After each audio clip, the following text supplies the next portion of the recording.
Nuestra reunión de hoy va a ser la conferencia internacional sobre la rentabilidad de la innovación social. El profesor Mario Vargas Sáenz es PhD, director de la maestría en gerencia de empresas sociales para la innovación y el desarrollo local y director de AFIT Social, Universidad de AFIT de Medellín, Colombia. Con él tenemos mucho tiempo de trabajo. Él actualmente es nuestro profesor en el doble grado en los cursos de institucionalidad y empresas sociales, gerencia de empresas y desarrollo social. Aparte de eso, su experiencia a lo largo de 15 años ha estado al frente de la corporación socioeducativa y en más de 25 años de docencia y dirección universitaria ha podido desempeñarse en procesos de dirección, acompañamiento, creación e implementación de planes de negocios, ideas y proyectos del empresarismo, ambientes de aprendizaje organizacional y procesos de apoyo y coach sobre culturas y procesos empresariales con excelentes resultados. Mario está acá con nosotros y creo que hay que aprovechar este momento para poder conversar con él. Él va a dar una conferencia de aproximadamente hora 30 y luego ustedes van a tener tiempo también de intervenir. Vamos a pasarles el micrófono para que haya una suerte de diálogo también y poder él recibir también las experiencias ricas que ustedes tienen en estos temas. Mario, por favor. ¿Aló? ¿Me escuchan? Bueno, muchísimas gracias. Ante todo, un saludo a la doctora Marcela, directora de este programa, amiga, y es un honor cada vez que podemos trabajar juntos. A ti y en ti a todo el cuerpo docente de la maestría en gerencia social y a cada una y cada uno de ustedes que han decidido invertir un espacio de su tiempo para reflexionar. Yo creo que la academia no es un proveedor de recetas. El día que uno buscara en la academia recetas se equivocó de camino. La academia es un tanque de pensamiento. La academia es un lugar donde se puede controvertir, donde se puede discutir, donde se pueden hacer propuestas. Y precisamente es un poco el camino que hemos venido trazando en los últimos 4 años, que hemos hablado hasta la saciedad. Algunos me odian, porque repetimos lo mismo, es decir, los lugares comunes de la transformación social se parecen a los lugares comunes de la transformación personal. Hablar de la rentabilidad de la innovación social podría para alguien parecer, ve, qué nuevo, ese tema está de moda, vamos a escucharlo, nos interesa. Pues les tengo que contar que no es nuevo. La moda la pone el consumidor, pero es un tema que siempre se ha manejado. Es decir, si nosotros nos devolvemos un poco a lo esencial, y es que cuando algo existe, cuando uno le da vida a algo, es porque uno tiene un propósito que ese objeto, idea, organización, proyecto o relación funcione. Nadie le da vida a algo con el ánimo de que al otro día se muera, salvo que tenga un problema asociado a su personalidad. Uno lo que empuja es para que se mueva. Pues ya desde 1700, la primera mitad de 1700, uno de los grandes economistas de la época, y hay que decirlo que para la época la economía tenía en una ciudad del centro sur de Italia llamada Nápoles, uno de los grandes pocos. Allá se resolvieron gran parte de los dilemas económicos después de las propuestas que venían de Smith y su grupo. Y Genovesi es el que va a decir, listo, trabaje, fatíguese, desgástese, úsese, pero no se le olvide que al final de su camino el balance tiene que ser positivo, que el resultado de su afán, que el resultado de su desgaste tiene que darle a usted al menos alegría, seguridad, que tiene que ser favorable. Y añade Antonio Genovesi que eso no se logra de manera individual sino colectiva, que es algo que tiene que estar en el core, en la mente, en la práctica de cualquiera que quiera emprender algo con un objetivo de funcional, de rentable. Por eso, a lo largo del tiempo, y quise traer también, para estar muy a tono con las tecnologías, porque pareciera de que en los últimos 20 años o desde 1991, cuando se empiezan a crear las plataformas web hasta nuestros días, pues eso ha incrementado de una manera exponencial. Y si uno quisiera preguntarle a Google, como alguien dice googlear, ¿qué sabe Google de la innovación social y la rentabilidad?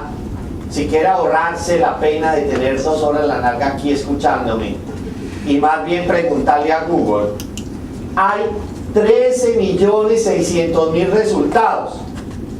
O sea, tampoco ni somos los únicos que estamos hablando de esto, ni es una sola mirada, porque, damas y caballeros, cuando uno entra en el discurso de la innovación y cuando uno entra en el discurso de la empresa, está entrando en el discurso bien de la diversidad, bien de la complejidad.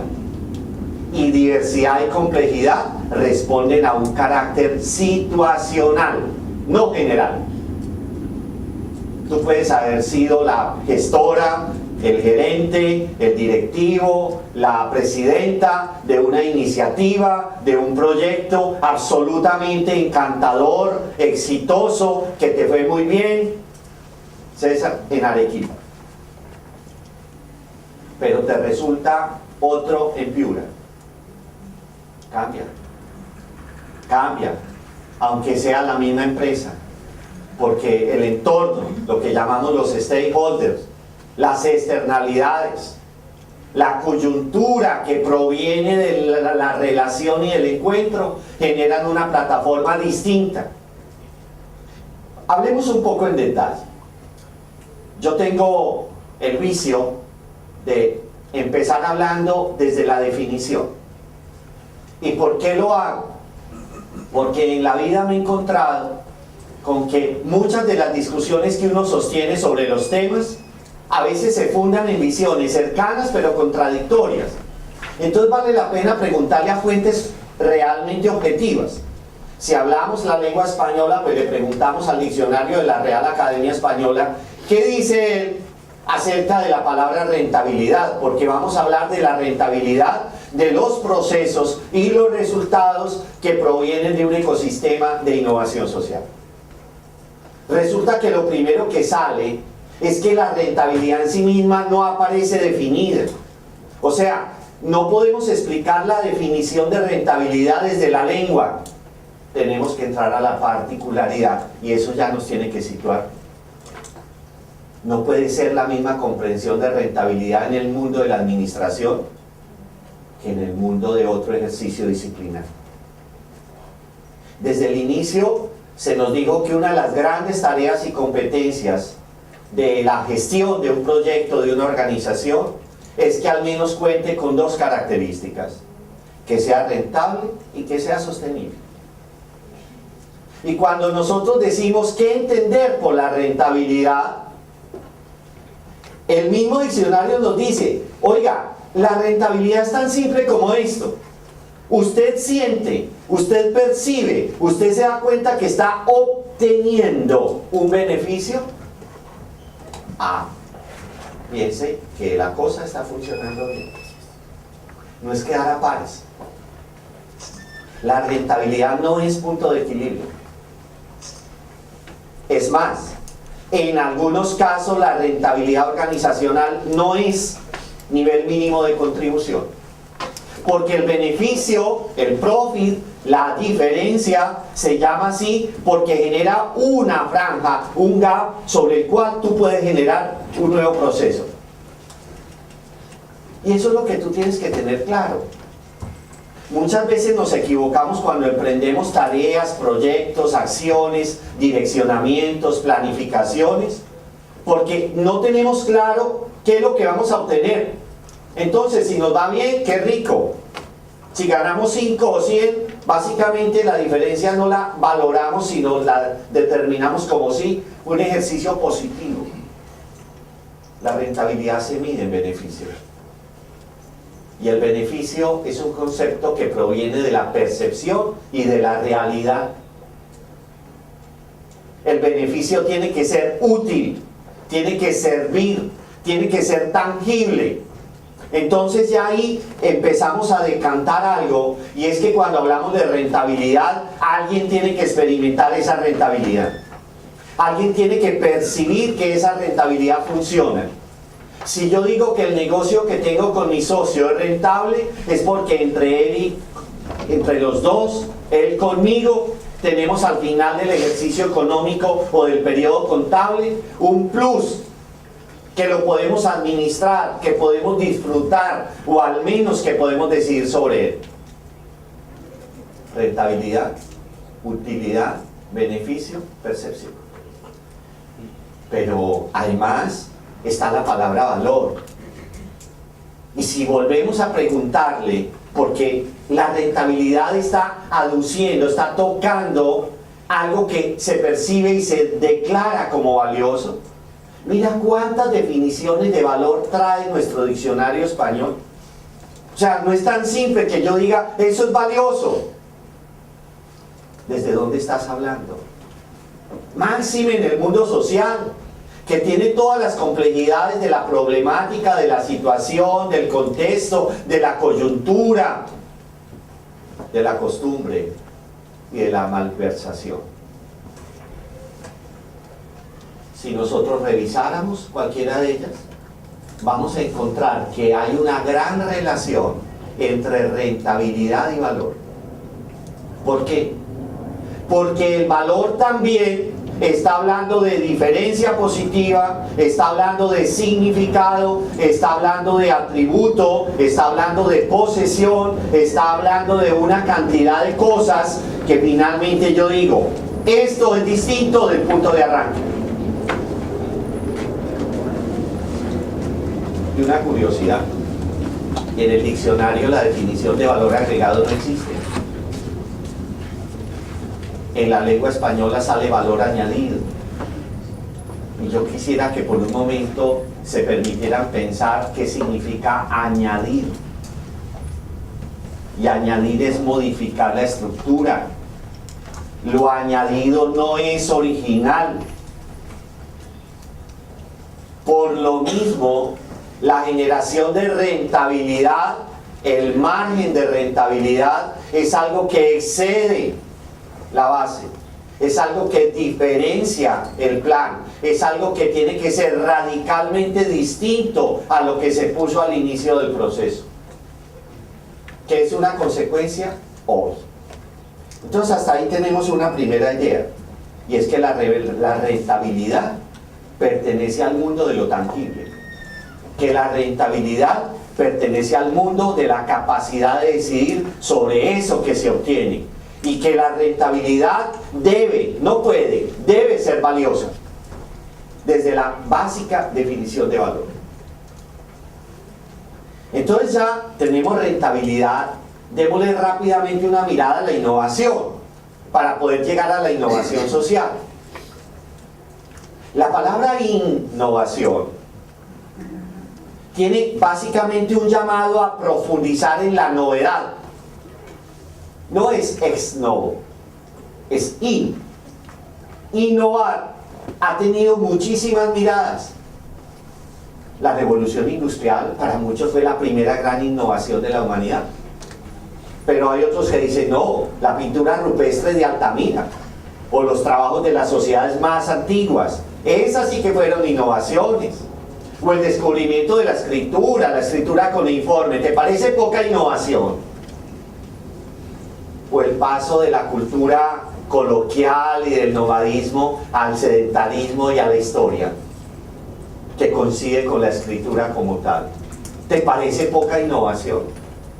Entonces mira que la innovación en sí misma hay que situarla en el mundo que nos compete, porque nosotros pertenecemos a un posgrado gerencial.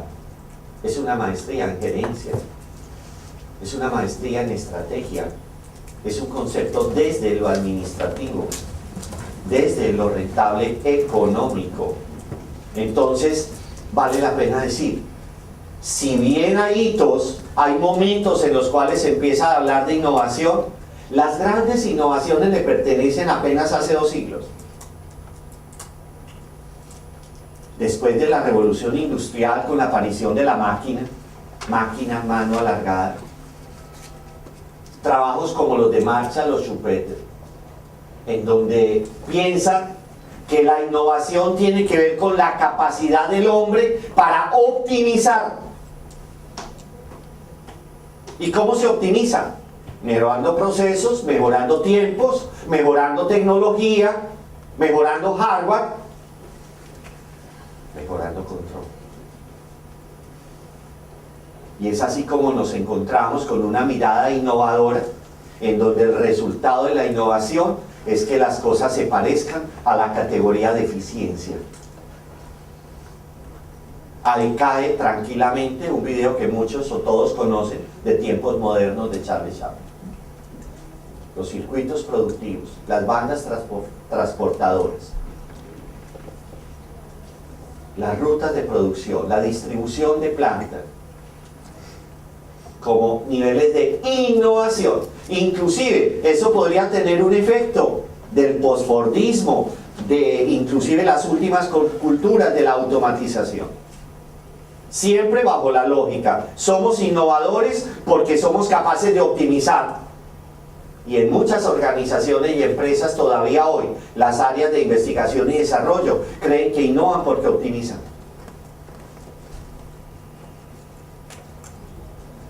Una segunda mirada tiene que ver con el proceso evolutivo, el evolucionismo.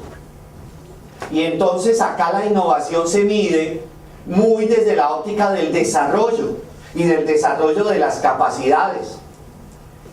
Es descentrar la respuesta del ser humano.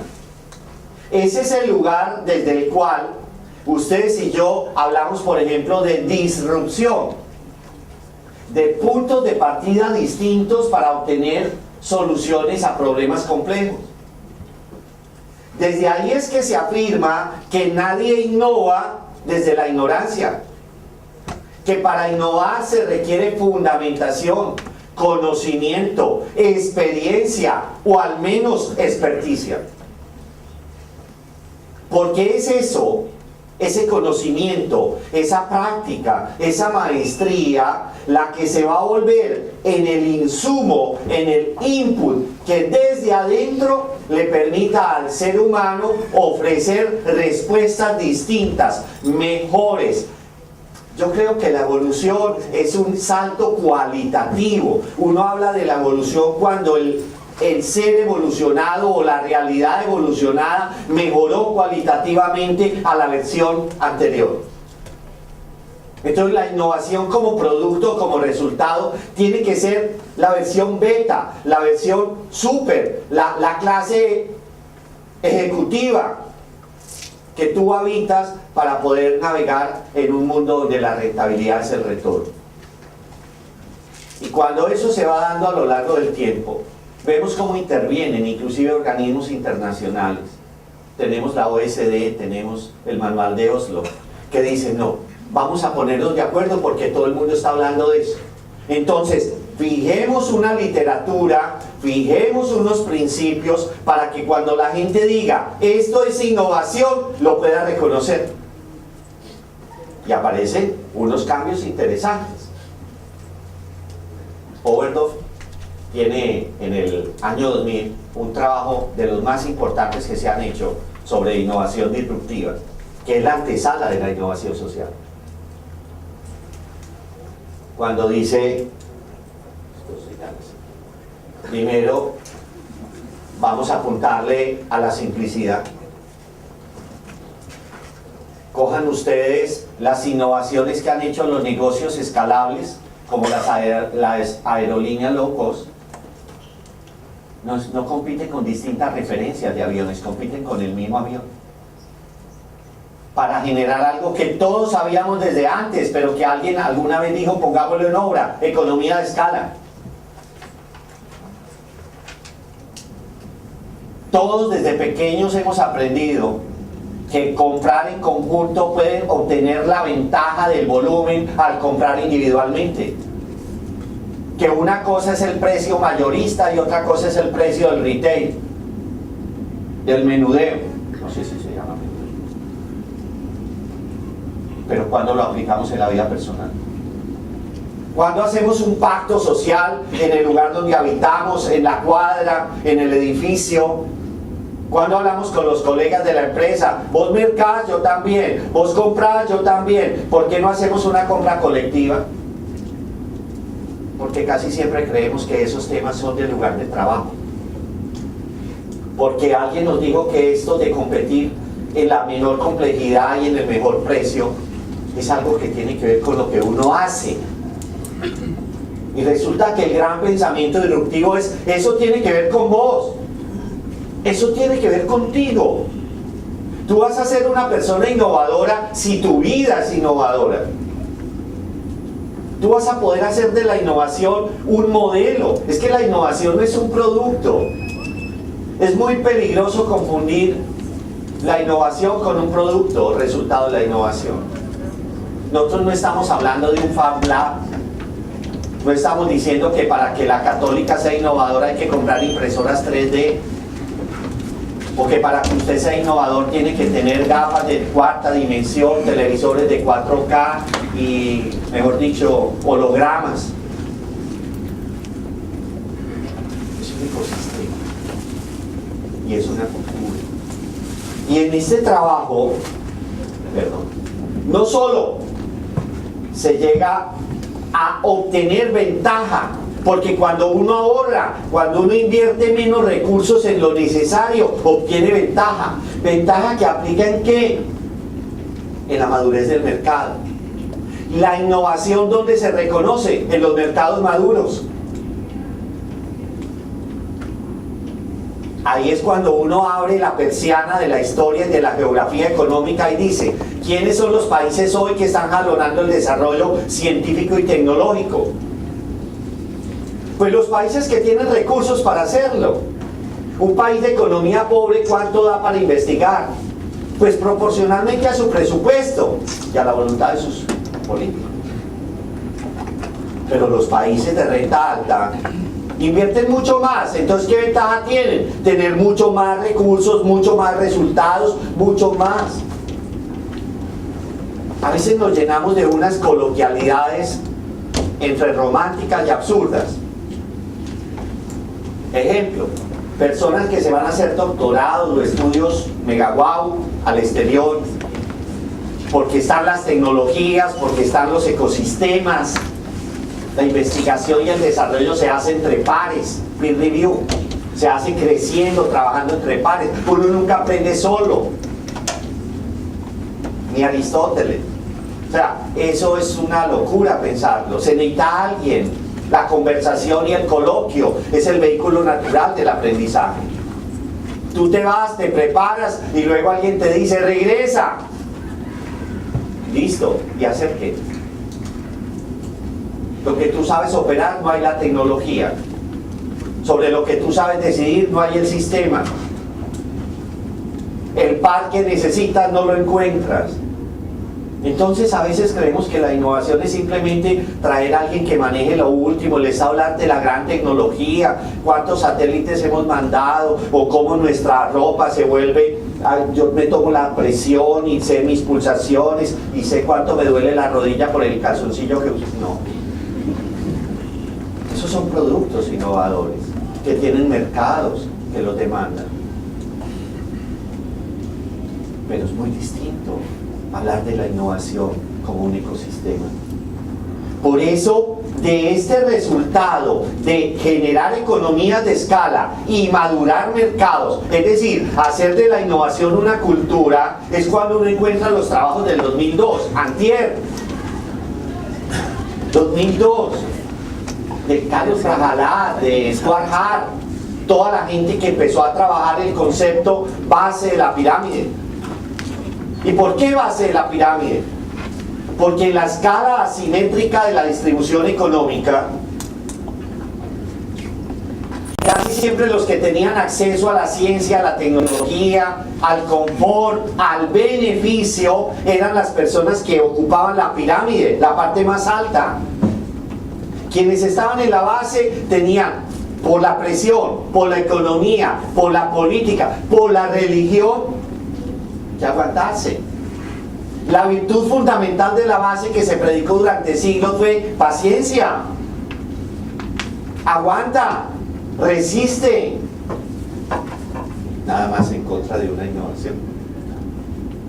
Y de un momento a otro alguien dice, un momentico, es que el futuro estás ahí. Es que las verdaderas respuestas es para hacer una movilización en donde aparezcan unos valores que pertenecen al clima de la innovación. Porque ¿qué es beneficio? Es equidad, es disfrute, es oportunidad, es seguridad, es calidad. Está en el diccionario. Y eso es lo que permite que rápidamente la innovación salte de pensar, si es la base de la pirámide, oigan, estamos hablando de al menos 3.000 millones de seres humanos que tienen preguntas sobre temas importantes, no solo sobre salud, alimentación, enfermedades. Esas son preguntas grandes, pero hay otras preguntas que también requieren una mirada innovadora. Desarrollo de puestos de trabajo, nuevos estilos de aprendizaje, sostenibilidad, smart cities, economías verdes, nuevas formas de relacionamiento en las cuales simplemente la confianza sea el vehículo de la ganancia. Tenemos países como Corea que invirtieron sus planes de desarrollo en decir, le vamos a meter toda la formación en ingeniería. O países como China que dijeron, usted tiene un hijo varón, bienvenido, tiene un hijo mujer, vamos a ver qué hacemos con ella. Hay un texto, Nacer Mujer en China, lo pueden leer, lo que significa eso. Y no está escrito en 1600, está escrito este siglo. Eso es lo que nos lleva de entender qué es la base, es decir, que la innovación disruptiva, repito, antesala de la innovación social, es para entenderla, tiene que ver con las personas. Estamos creciendo en una sociedad de pets, de mascotas. Todas las parejas nuevas o los grupos sociales nuevos prefieren tener gatos, perros, leones y tigres a tener bebés. Pues tendrán sus razones, pero la innovación básicamente es un acto que pasa por lo humano, como posibilidad de desarrollo, de pregunta, y que tiene también otros elementos como cuáles: la sostenibilidad, el enfoque en los recursos naturales. Venimos hace 7 años hablando del pacto global, venimos hablando del GRI, de los indicadores del reporte global, como el modelo de excelencia de las empresas. Estamos revisando y midiendo la huella de carbono, estamos midiendo una cantidad de cosas. Y a eso en los últimos años lo llamamos desarrollo sostenible. Pero eso siempre ha estado ahí. Nuestros abuelos, ni siquiera nuestros padres, nuestros abuelos, ¿qué nos enseñaron? A respetar la tierra. El pueblo más indígena, más, analfabeta, más pobre en modernidad, a veces es el más rico en respeto, en solidaridad, en cultura. Y eso es lo que nos llevó a revisar la inversión.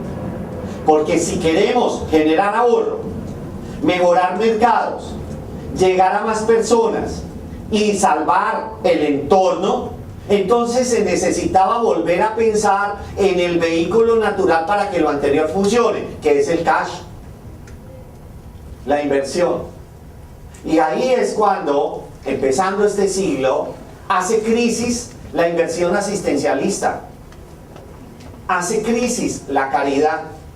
Pues no desde el punto de vista religioso, por favor nadie me entienda eso, sino desde el punto de vista administrativo y social, en donde tiene sentido empezar a focalizar qué es lo que quiero, cómo lo quiero hacer, en donde hace un poquitico de crisis, inclusive los procesos de responsabilidad social, que eran muy confundidos con mercadeo social.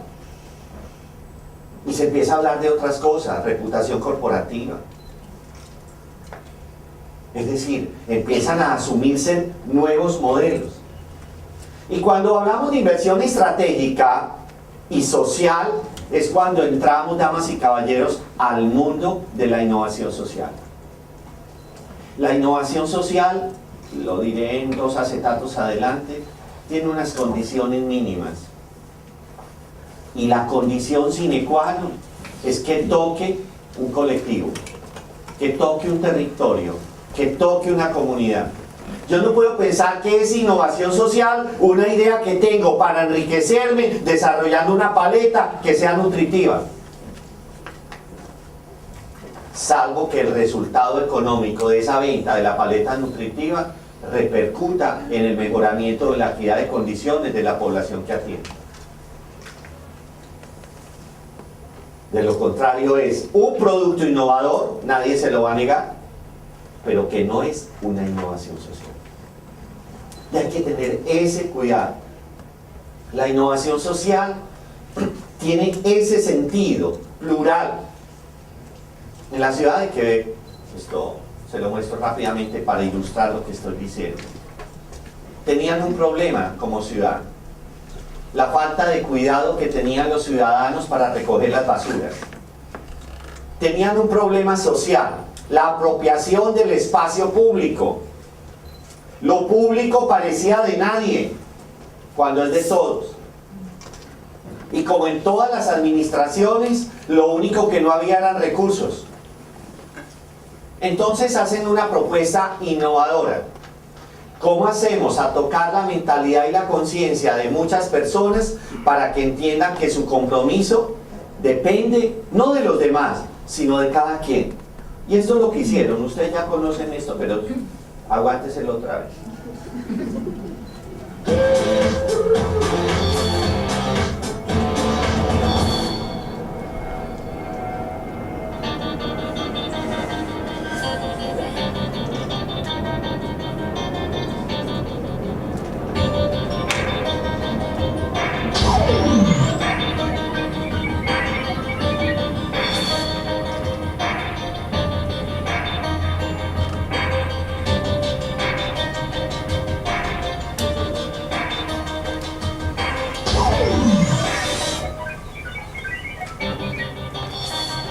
Pasando alrededor son las frases que todos sabemos, que en cada kilómetro de océano hay miles de piezas de plástico.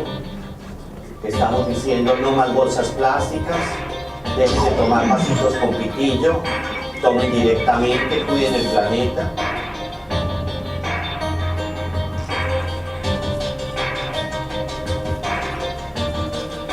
Observen ahí.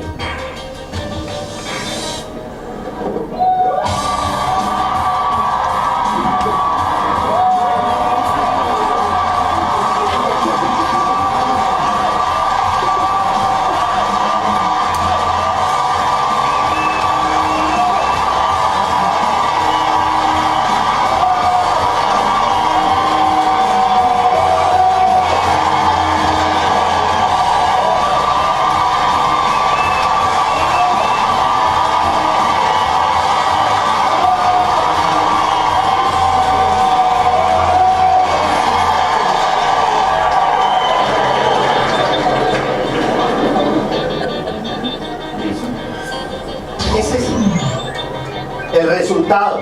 91% de los habitantes de Quebec tomaron conciencia. ¿Cuánto creen ustedes que costó esa campaña? ¿Cuánto valen 5.000 gorras? ¿Cuánta gente desocupada habita en los centros comerciales? A esa no hay que pagarle que vaya, antes hay que pagarle que se vaya.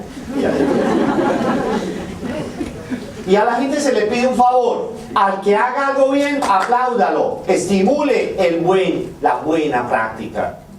Y la gente cree que está aprobando la buena práctica. Mentiras. Cuando yo apruebo la buena práctica, estoy tomando conciencia de lo que estoy aprobando. Felicitaron a una Pero ¿quiénes quedaron tocados? 5.000. Eso es innovación. Es multiplicar, es generar mayor valor y es social porque toca a más de uno, porque cambia la costumbre, porque modifica la cultura, porque impacta positivamente en el beneficio, porque es medible. Eso es de hace pocos años, esto no pasó el siglo pasado. Es medible. ¿Cuánto le vale a una administración pública la recolección de los residuos? ¿Cuánto? Me imagino que ustedes pagan mensualmente la boleta de recoger. ¿Cuánto le vale a la municipalidad? Yo no sé si en sus playas la gente deja basura o no. ¿Cuánto le vale recogerla? ¿Cuánto le vale recuperar del mar los desechos? O del medio ambiente. Estos son los costos de la innovación. Estas son la rentabilidad de la innovación. Entonces uno empieza a hacer cuentas y le puede decir perfectamente el resultado de una inversión de esta naturaleza, que es socialmente responsable, que no empapeló la ciudad diciendo no seas cochino, no botes basura, para nada, porque es más cochino el que pega tantos carteles. Ni es poniendo más cámaras, ni es contratando más policías. Es haciendo más ciudadanía. Es partiendo del capital de base que obtiene el beneficio, que es la persona humana. Por eso la innovación social requiere gestión, requiere que alguien asuma el liderazgo, requiere que alguien diga, de lo social vamos a hacer algo rentable. Si no hay quien comande, si no hay quien lidere, si no hay quien direccione, créamelo, la innovación social no va a ser rentable, va a ser interesante, va a ser oportuna, va a ser romántica, pero va a ser el motivo de que usted se enferme, tenga gastritis, pelee con la gente, lo tilden de comunista o le digan pobrecita, no le dio más, se quedó en lo social. Porque ese es otro mito social. Si usted dice que tiene un trabajo resolviendo los grandes problemas macroeconómicos, o que si usted es la directora administrativa de miles de millones de soles, uy, qué chévere, usted sí es una persona inteligente. Si usted es una persona que trabaja en lo social, lo mira como con cuidado. Sí, pues, bueno, sí, era de esperar. Entonces, ahí hay una gran barrera, Y volviendo al mismo diccionario, vean que la gestión es simple. Alguien hace gestión, miren, esto está literal. Lleva adelante, no lleva atrás. Es que Jack Truth escribió un libro llamado El Poder de lo Simple. Es que esto es simple. La rentabilidad es el resultado de adelantarse. Y la gestión tiene ese propósito de empujar, pushing, de empujar, de garantizar que las cosas se den. Con sentido, con criterio. Ocupándose, mira la segunda. Ocuparse, no delegar. Es muy sano, muy bueno. Es una teoría bacanísima, el empoderamiento. Y cuando se llenan de más apellidos, empoderamiento social comunitario para que la gente asuma su propio rol. No, una berraquera. ¿Cómo lo van a hacer? ¿Y cuál es el escenario? ¿Y usted qué va a garantizar? ¿A dónde los va a traer? Vamos a cerrar las brechas sociales. Démosles a todos un diploma. ¿Y ahora qué? Todos están diplomados, todos están graduados. ¿Y entonces qué? ¿Cuál es el lugar de trabajo? ¿Cuál es la nueva empresa? ¿Cuál es la nueva economía? ¿Cuál es la nueva sociedad? Hay que ocuparse de eso. Por eso insisto que la innovación social es un asunto de proceso, es un asunto de ecosistema, es un asunto de red, es un asunto de acuerdo de pares. Yo no puedo decir que somos grandes innovadores sociales aquí, en mi oficina, en el segundo piso, primer escritorio. No. O lo somos todos o algo no está funcionando. Y la apuesta estratégica es ¿cuál? Contaminar positivamente. Los cambios, normalmente los cambios de verdad no son exógenos, son endógenos. Y los verdaderos cambios salen, aunque suene raro, de adentro hacia afuera. ¿Quién es un virus? Un virus es un ser particular que tiene una gran ventaja y es no hacerse notar. Se oculta. Se hace pasar como algo bueno para que cuando ya está bien ubicado pega el zarpazo. Se mimetiza. Pues la misma forma, esto tiene que ser viral, tiene que generar unos cambios. Si yo digo que hay una rentabilidad económica cuando hay un valor agregado y hay más recursos de los que yo puse en operación y en circulación, yo puedo hablar de una TIR social, de un retorno social, cuando ese retorno lo puedo medir. Tengan mucho cuidado, no solo en bienestar emocional, porque este no es un spa emocional.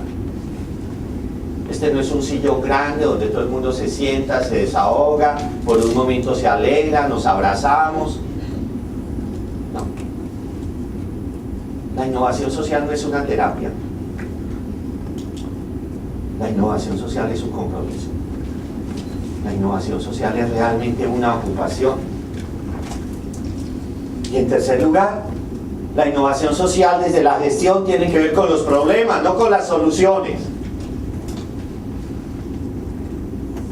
Entonces, si hay más problemas hoy en la realidad limeña o peruana, o en la realidad colombiana, o en la realidad latinoamericana, creo yo que es porque estamos adoleciendo de verdaderos innovadores sociales. Porque hace falta más credibilidad, porque hace falta más compromiso, porque hace falta más capacidad de abandonar los lugares comunes, porque es que la fácil es decir, no se puede, no me expongo. Pero es que la teoría financiera de base nos lo explica. A mayor riesgo, mayor rentabilidad.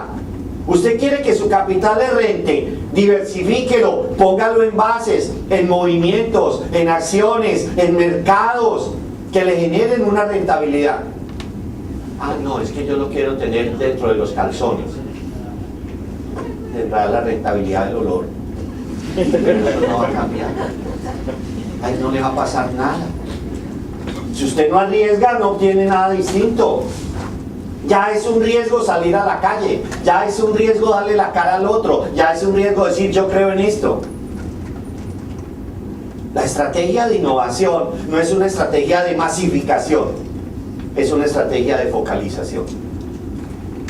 Los expertos en las mesas de dinero no tienen todo tipo de opciones, tienen las opciones mejores. Y algunos de ellos se permiten escoger sus mejores clientes. Y en algunos casos, aunque usted tenga mucho dinero, no le venden acciones, porque las compañías se reservan el derecho, porque les interesa, porque tienen un foco, porque tienen una estrategia. Cuando uno llega a la innovación social, es porque ha superado unas etapas. La primera etapa es entender que la economía tiene que plantearse también desde otros paradigmas. Y es todo el movimiento de la tercera economía, de la economía comunitaria, de la economía de comunión, de la real economía social. Aquí tenemos en América Latina trabajos muy importantes, Freire y su Congo. En el mundo entero tenemos muchos ejemplos. Pero es que ¿cuál es la amenaza? Conformarnos. Comer titulares de prensa y de televisión. Por eso tienen mayor impacto en las decisiones de los ciudadanos, personas inescrupulosas que personas con fundamento.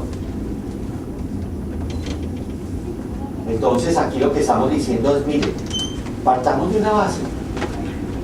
La economía social es un tipo de organización que propende por el interés general y donde tiene un elemento importante, que es que el beneficio esté distribuido.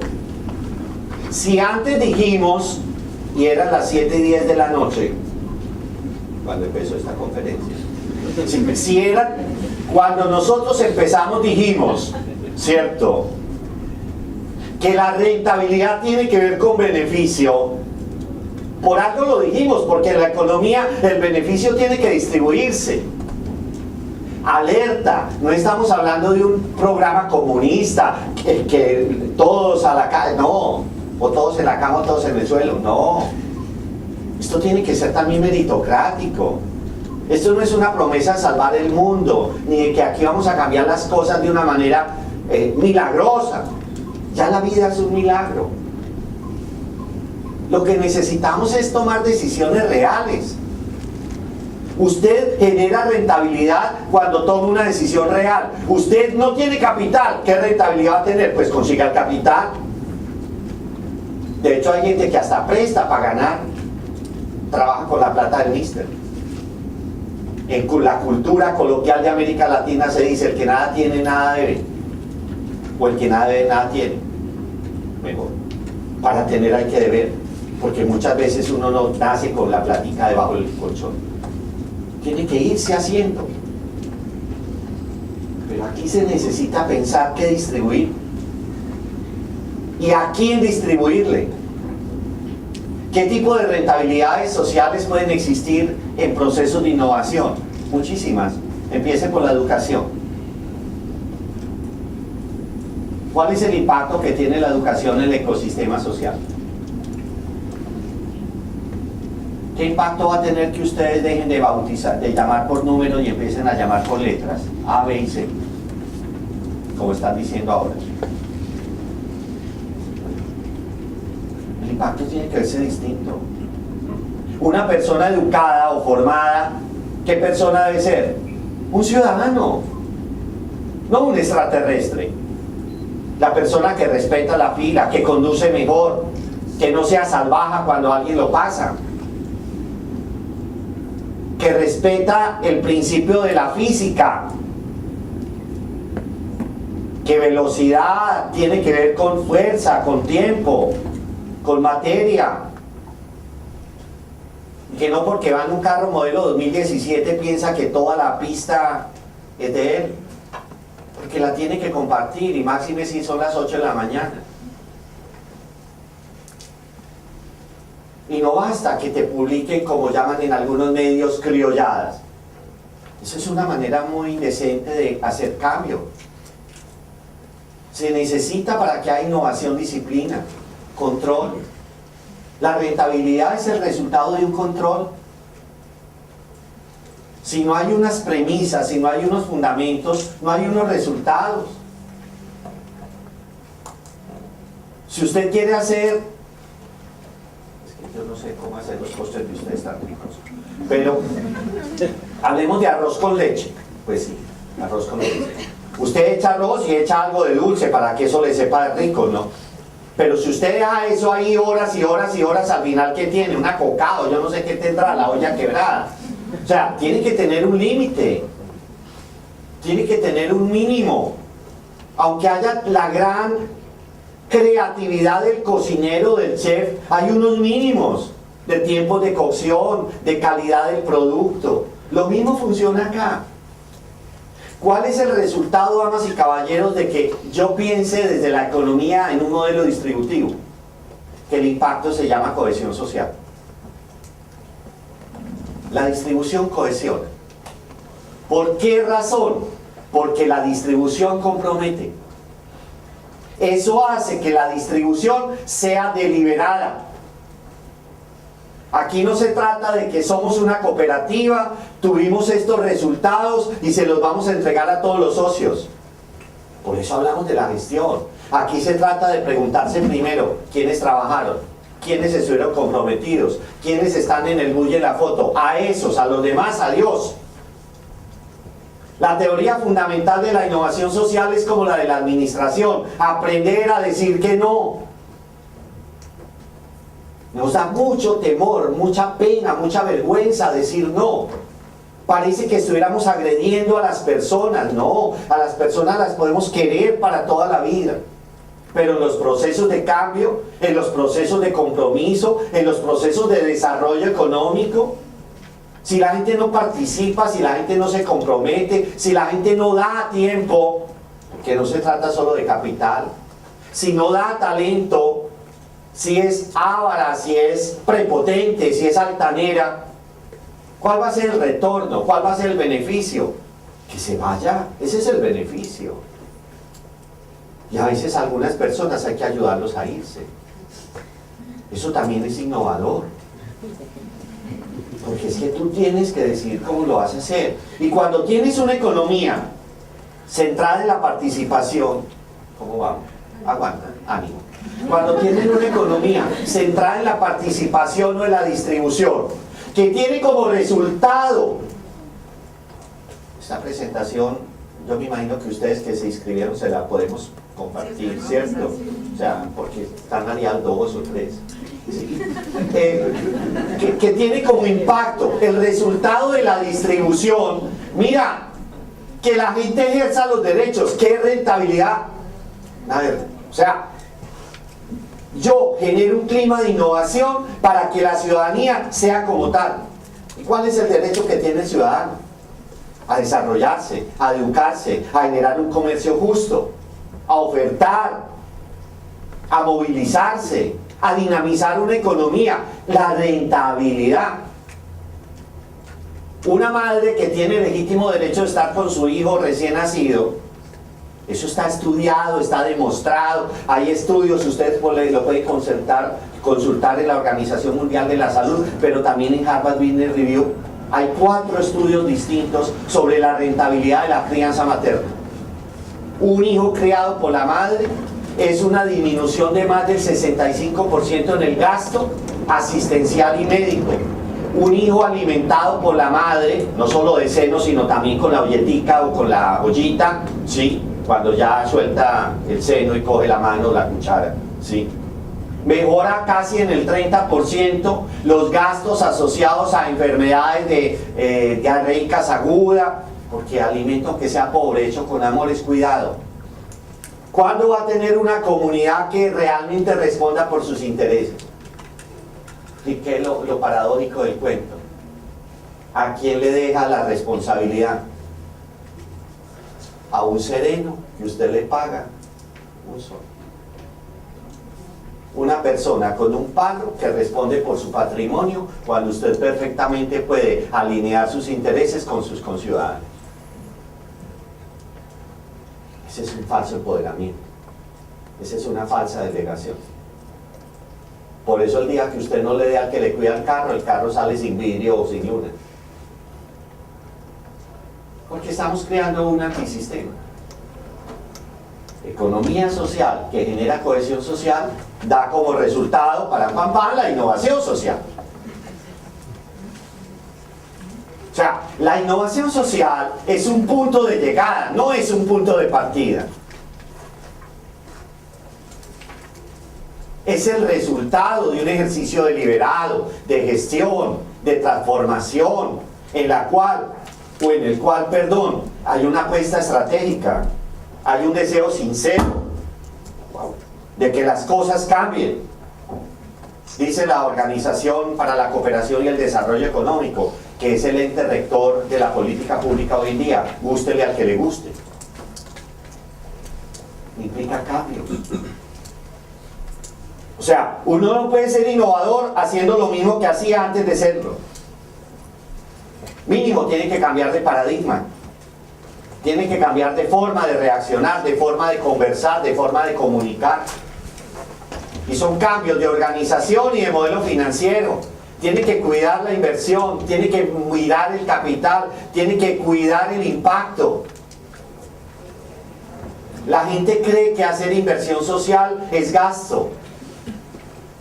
¿Cuándo la inversión social es gasto? Cuando no es planificada, cuando no es controlada, cuando es absolutamente manipulada, cuando es corrupta.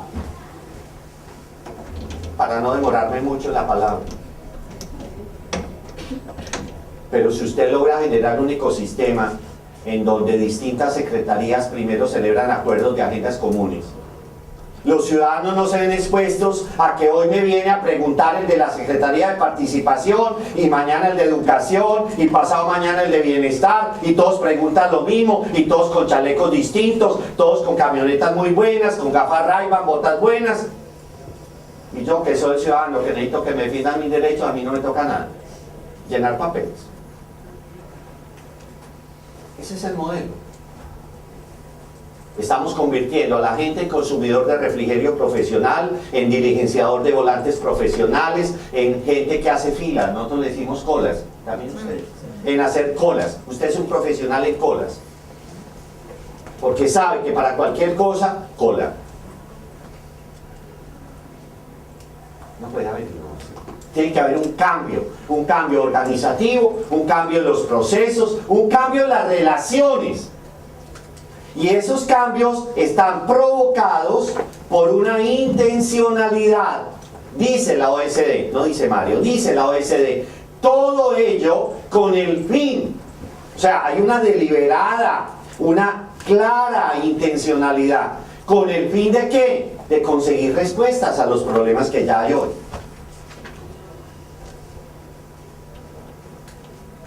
¿Cuáles son los problemas que hay hoy? Los que usted está viviendo, los que usted percibe en sus vecinos. Quienes han estado en alguna conversación de la que Marcelita ha provocado conmigo en los últimos años, yo les he contado un poco la experiencia de Medellín. ¿Por qué Medellín cambió de ser una ciudad donde Pablo era su esquema? Aunque hoy el taxista lo único que me preguntó fue por Pablo. Le faltó decir si yo traía alguna dosis personal. Pero, porque ese es el cliché colombiano y paisa.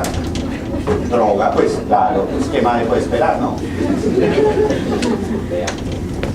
Entonces, cambiar esa situación, hubo que esperar que todo el mundo tocara fondo, que a todo el mundo nos tocara, que en todas las familias dijéramos, miércoles, en tu casa hay muertos, en la mía también.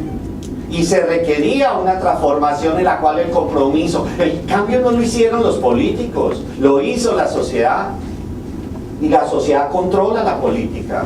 Y la sociedad, no solo la sociedad, las ONG, no, la sociedad empresarial, la sociedad académica. Estamos en el 5º periodo de alcaldes, 5 alcaldes han pasado desde que tocamos fondo y hay un solo plan de gobierno. No permitimos que llegue uno nuevo con un plancito nuevo, porque no hemos resuelto nuestros propios problemas. Si pudimos nosotros que estábamos llevados, que nos empelotaban en cada aeropuerto, pero está creciendo. La economía peruana es envidiable.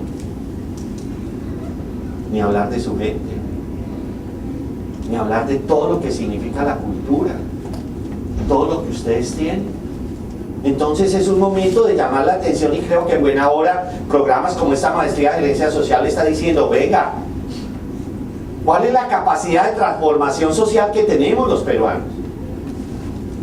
Porque es que la innovación social será rentable cuando la gente perciba el beneficio que obtiene cuando alguien ayuda a solucionar los problemas que la sociedad tiene hoy.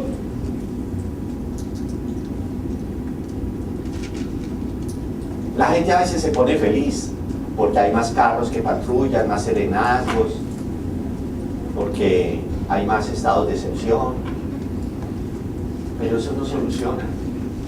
Eso es triste, eso es lamentable.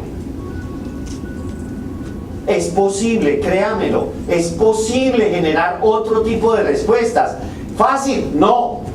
De una, menos.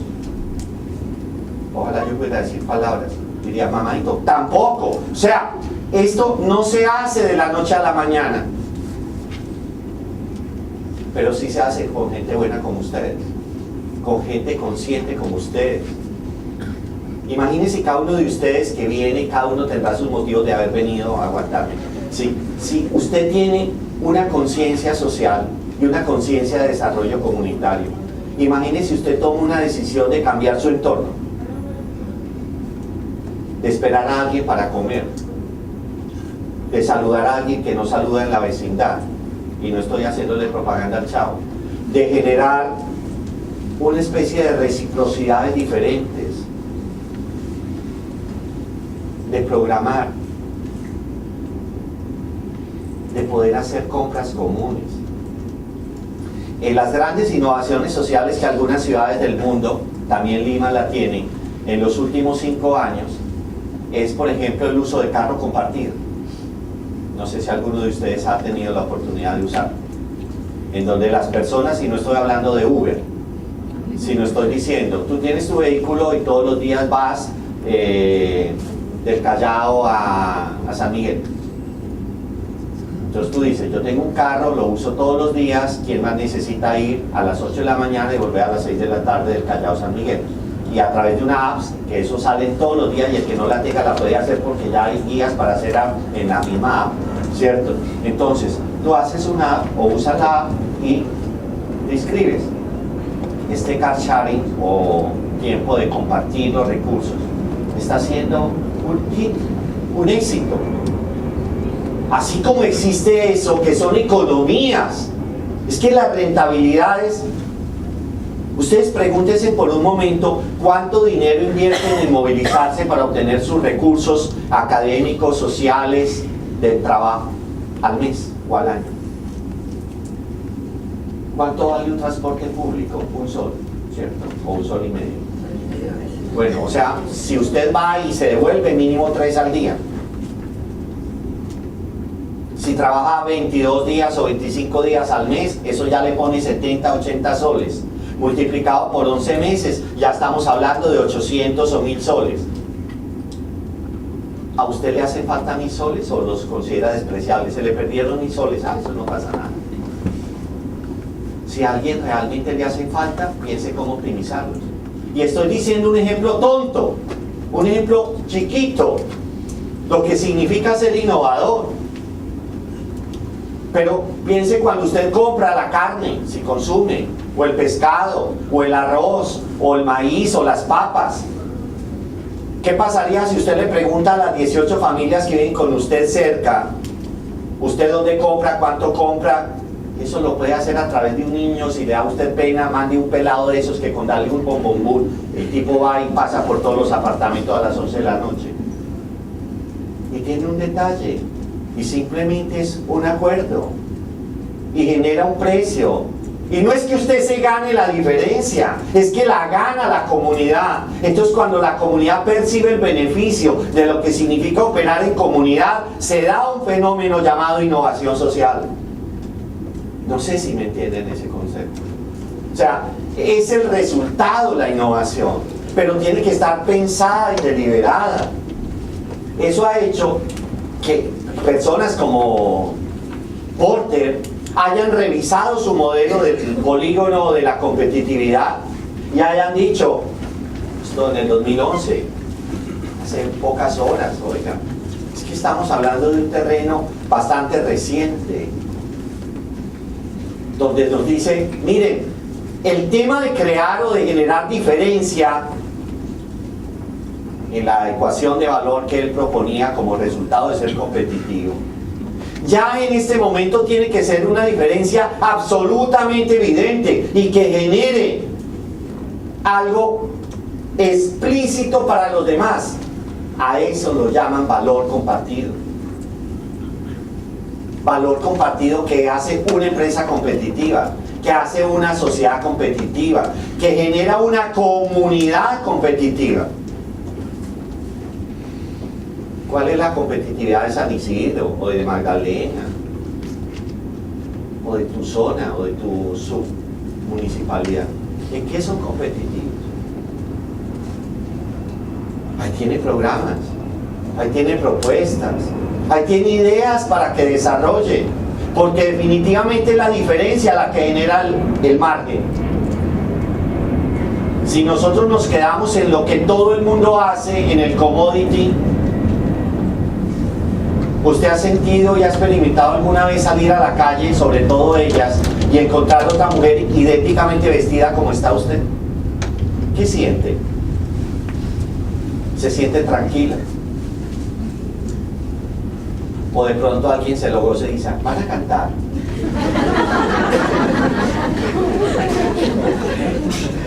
Porque créame, la uniformidad no genera comodidad. De hecho, lo más rico para un estudiante cuando está en la escuela es quitarse el uniforme, o dependiendo la edad que se lo quiten. Pero definitivamente, sí, definitivamente se requiere tener como algo o mucho de iniciativa para que estas cosas se den. El concepto de valor compartido reconoce, y vea que lo dice un economista y una persona del mundo de los negocios, reconoce que las necesidades sociales, y no solo las económicas convencionales, definen los mercados. Oiga, esperamos hasta el 2011, del 1500, para entender que el mercado gravita en torno a necesidades sociales.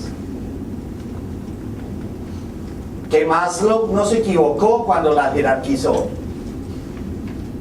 Que estamos trabajando sobre lo mismo: sostenibilidad planetaria, economías justas, mercados justos, equilibrios sociales, donde la igualdad deteriora, donde la equidad mejora, y donde se requiere un pensamiento de gestión, de gerencia, para entender que ese plus y que ese margen genera retorno, genera beneficio, pero lo tienes que medir. Porque la rentabilidad no puede ser simplemente un saludo a la bandera. Ay, es que nosotros somos muy felices, economía de la felicidad. Usted tiene que evidenciarlo eso de una manera mucho más pragmática. Porque cuando usted llega a su empresa a hablar de innovación social y lo único que diga es: qué rico que tengamos una horita para abrazarnos y encontrarnos, mínimo usted lo echa. O les cuentan esa hora. Es que esto no es simplemente, insisto, esto no es una terapia con respeto de los psicólogos. O sea, es que la innovación social es un ejercicio económico. Es que solucionar los problemas es generar activos del conocimiento, activos de la economía, activos de todos los subsistemas sociales que van a generar retornos a su vez al interior de la dinámica social. La Universidad de Stanford ha hablado de eso. En el material lo tienen aquí, simplemente es por el prurito académico de citar las fuentes, porque esto no, lo que uno dice también es producto de lo que uno lee, ¿cierto? ¿Qué es esto? ¿Qué dice ahí? En la primera palabra. O sea, no es nuevo. Ha estado. Es como cuando usted lleva muchos años con alguien y de pronto hasta se le olvida. Si quiere volver a empezar, tiene que redescubrir. Entonces, redescubrir la innovación social. Oiga, pues hay gente que es muy arribista y dice: ah, es que mientras lo diga una universidad latinoamericana, pero está por Harvard, sí, entonces venga, hágale banquete, saluda al rector principal porque él viene de Harvard. Entonces, si eso es lo que para usted hace sentido, se le tiene. También Stanford dijo, ¿y qué dijo? Dijo 10 cosas, las últimas, las 10 recientes innovaciones sociales. En método de aprendizaje, en planificación de centros de comunidad, en temas de uso económico, en fair trade, mercado justo, en planes de hábitat sostenible, en desarrollo, en microfinanzas. Es decir, son temas comunes. O sea, créame, hay demasiados lugares sobre los cuales poder trabajar y trabajar juntos. Pero casi que usted, después de escuchar hoy, debería tener un indicador de rentabilidad de esta conversación. Y es: ¿qué va a hacer? Porque si usted es de los que cada vez que hay un tema importante va y se siente, lo escucha y toma nota, pero después ni se acuerda dónde dejó la hoja, pues está pasando bueno, o está desprogramado y no tiene nada que hacer los miércoles de 7 a 9, entonces va y a ver qué hace, ¿cierto? Como hoy no hay partido.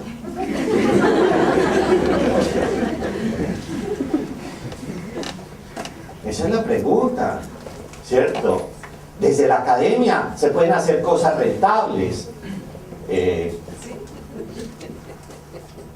una mostradita rápida chicanera. Sí. Nosotros cogimos, por ejemplo, en la universidad la gente que hace ingeniería y empezamos a hacer prototipos. Esto se llama MOF. Es simplemente, pues, son raperitos, es enseñarle a los pelados de los barrios de periferia con material de desecho hacer muebles. Esta es una plataforma para bailar hip hop, que es un ritmo que en algunos lugares se usa, y es como generar escenarios con grafitis pintados por ellos mismos para ubicarlos en los barrios. No es cambiar la cultura, es aprovechar la cultura. Esta es una iniciativa de pintar con las manos, pasarse, un juego.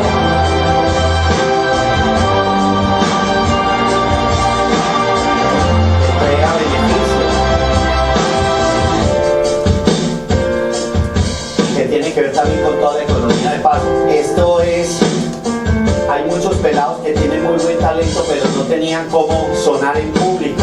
Les hicimos un sistema de amplificación fácil. Miren, son innovaciones simples, pero que tienen un impacto social grandísimo en la gente que construye, en la gente que disfruta. Una coronita que se ilumina y estimula el pensamiento. Detrás de eso, ¿qué hay? Nada. Un juego de luces LED. Pero que cuando el pelado está ahí siente que está pensando mejor. Claro. Absolutamente. Pistas con multicolores para improvisar. Ah, que actúa como un tiburón, a ver, representen el tiburón. Entonces, hay muchas formas, y nosotros decidimos que no está para todo lo que sirve. Miren que son cosas muy simples.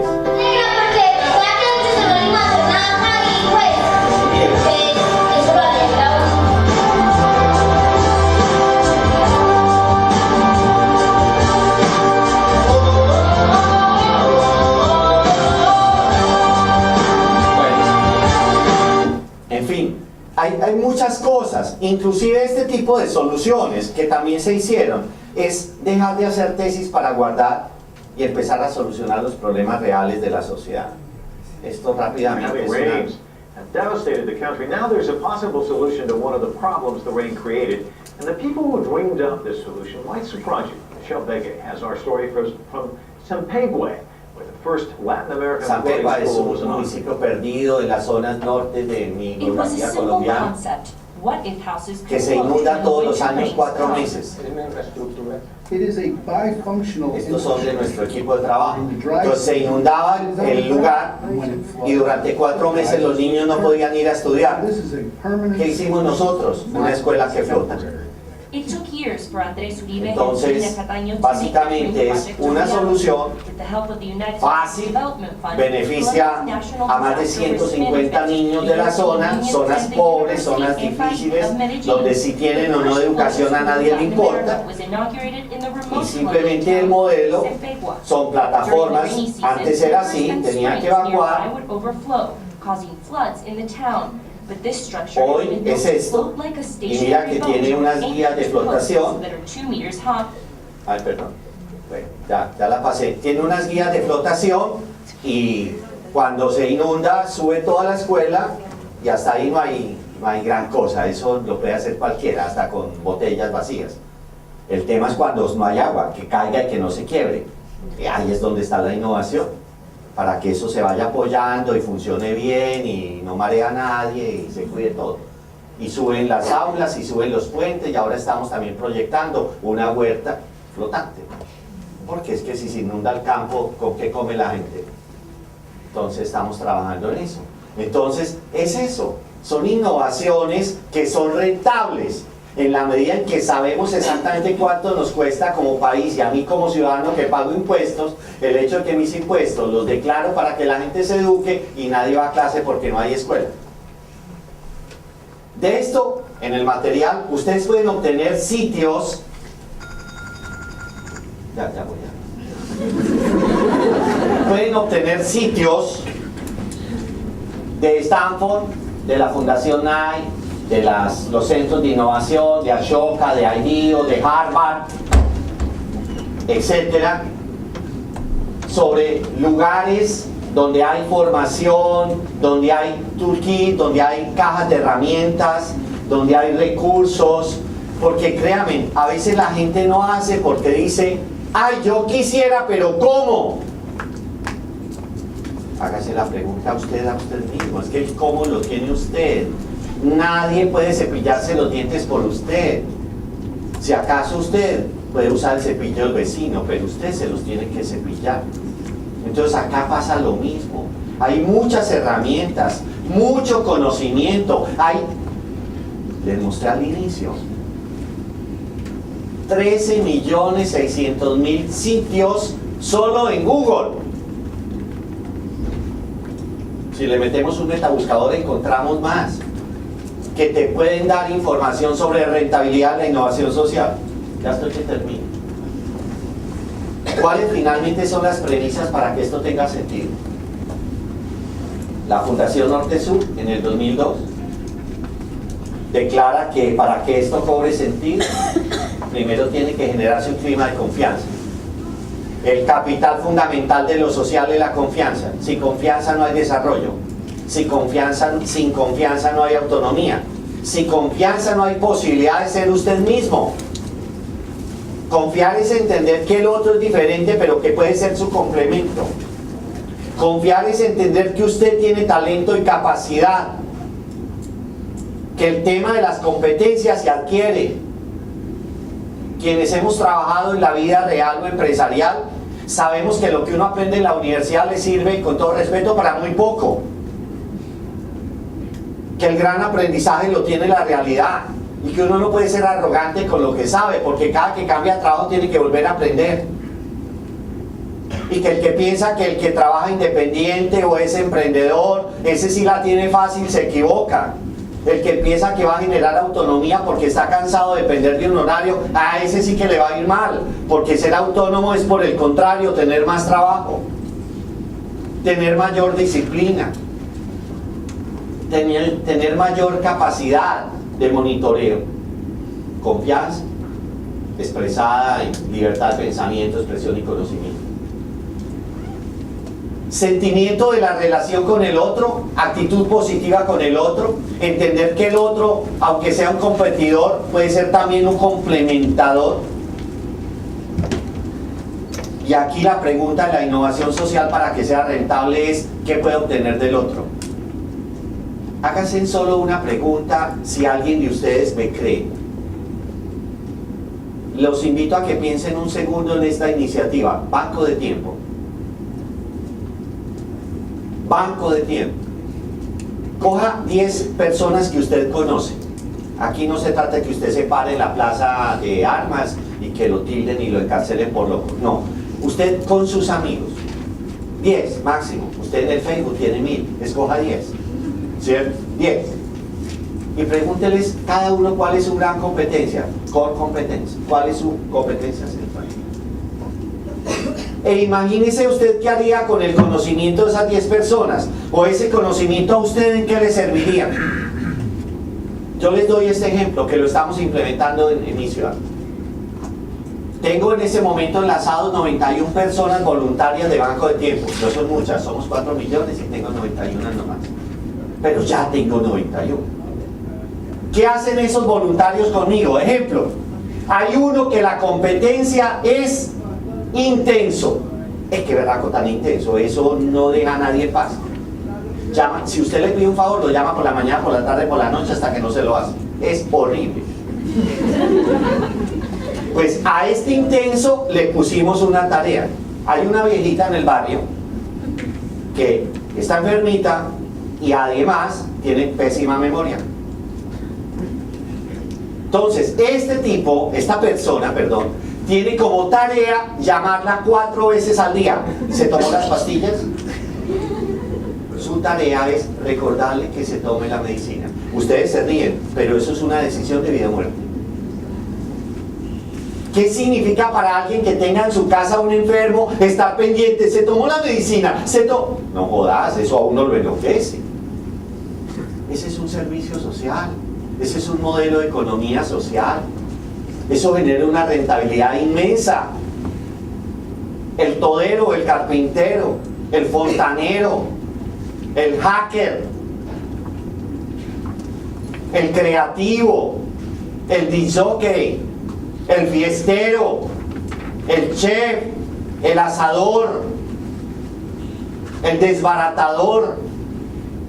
Tantas competencias que tenemos que con ellas podemos hacer miles de cosas en el inmediato presente.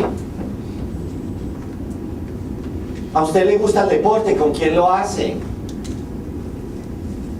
¿Le gusta montar en bicicleta? ¿Quién tiene? ¿Quién las alquila? Hablando de movilidad sostenible.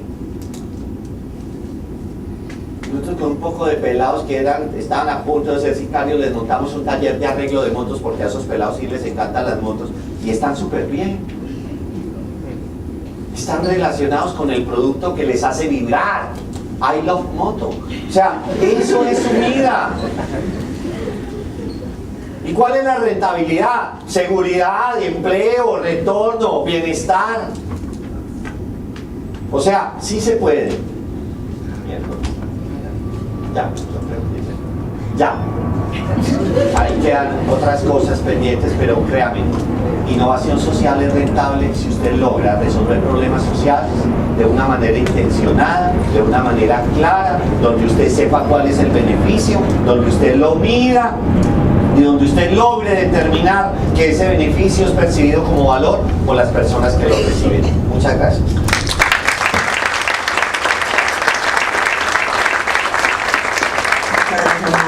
Realmente creo que has sido muy motivacional. Muy largo. Pero no. Ha habido muchos temas que has tocado, principalmente hablar de la innovación como un ecosistema. Creo que eso ha sido muy importante para todos. Y la innovación social que toque al territorio. O sea, hablar de innovación social y hablar del territorio como el espacio en donde uno tiene que trabajar este tipo de propuestas, ¿no? Y la innovación social requiere de la gestión y del compromiso, y eso es lo que da rentabilidad.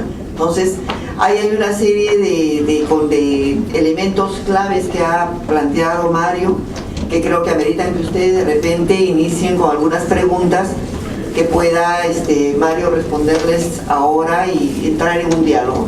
En todo caso, les pasamos el micrófono. Levante la mano quien desea hacer alguna pregunta o algún comentario y adelante. Sí, señorita. Sí. Buenas noches, le felicito por su exposición, realmente muy motivador, como dijo la profesora. Bueno, tengo dos preguntas específicamente. Uno es que para llegar a generar innovación social, primero tenemos que romper paradigmas, porque vivimos en un mundo burocrático donde la lógica es lineal y no tenemos más o menos una perspectiva sistémica de todo el mundo de la innovación social. Entonces, ¿cuáles serían las estrategias para romper estos paradigmas y generar una cultura de innovación? Esa es mi primera pregunta. Y la segunda, cuando habló del tema de retorno económico, ¿cómo lo diferenciamos que innovación social no es responsabilidad social que hacen las empresas, no es un plus? ¿Cómo generamos que inicien a crearse nuevas empresas con ese chip donde ya empiece el impacto, el producto, el servicio a vender ya tenga un impacto social y no sea un área de responsabilidad social el que realiza esos temas? Gracias. Gracias a ti. Mira, en primer lugar, una estrategia muy simple es un mapa. ¿Por qué uno no sabe con quién trabajar? Porque no sabe qué hace el que está al lado. Es declarar el interés. Esto es como el coqueteo. Si a ti te gusta una persona, o tú la buscas o te exhibes, pero tienes que tomar una decisión. O sea, tienes que interesarte verdaderamente por alguien y entender ese alguien que puede hacer para ti o contigo. La innovación social es el resultado de la articulación con alguien más, de la relación con algunos más. Y el punto de partida básicamente es realmente el mapa de actores. Pero si yo no lo tengo claro, por eso muchas veces hacemos cosas que otros hacen y hacen mejor. Y el resultado, la solución no es hacer lo que otro haga, es ayudémosle al que la está haciendo bien. Pero hay muchas cosas para hacer. Eso frente a tu primera pregunta, así como una respuesta rápida, aunque si quieres hay más respuestas. En segundo lugar, no se trata de satanizar la responsabilidad social de las empresas. En algunos casos la responsabilidad de las empresas es realmente responsable. Pero tengo que decirlo, en muchos casos es más un ejercicio estratégico de mercadeo social que acompaña la presentación de su centro de actividad económica, beneficiando poblaciones absolutamente intencionadas que son parte de su ciclo de compra o de servicio. ¿Cómo se puede cambiar ese modelo? Uno, resolviendo los temas de cómo la sociedad también le hace preguntas a la empresa que está en su ecosistema. Por eso el ecosistema es tan importante. Esto es un tema de pluriactores, no de un solo actor, en donde a la empresa también hay que ayudarle a entender que no es generando canchas, ni dando uniformes, ni dando... No, eso es su deber, ni pagando a tiempo, ¿quién lo dijera? No, es trascendiendo, es decir, profundizando en otros temas, como puede resolver temas de innovación, pero también generando una escala. Por ejemplo, la empresa puede generar responsabilidad social cuando sus empleados se vinculan a campañas de voluntariado para cerrar brechas académicas, económicas y sociales de los territorios. Eso, por lo menos a nosotros, nos ha funcionado mucho. Llegando al caso de que en un momento a nivel de provincia, cuando el secretario de Educación faltó, la jefe de Recursos Humanos que tenía la formación para hacerlo de una gran empresa multilatina, la empresa la cedió durante 2 meses mientras no se contrató un nuevo funcionario en lo público para que ella asumiera ese cargo. Hasta allá llega la verdadera responsabilidad, es sentir que tiene que ser colectiva y territorial. ¿Alguna otra pregunta, por favor? ¿O comentario? ¿Sí? Pasaron bueno por lo menos. Buenas noches. Hola. Doctor, estuve escuchando atentamente el tema territorial del que usted habló, y también el tema de las políticas de Estado y las políticas de gobierno, ¿no? En mi país, cada vez que entra un alcalde o entra un nuevo presidente, las políticas cambian. He oído que en Colombia, pues, sí son de Estado, ¿no? Pasa un alcalde y otro y no se cambian. Eso es muy importante.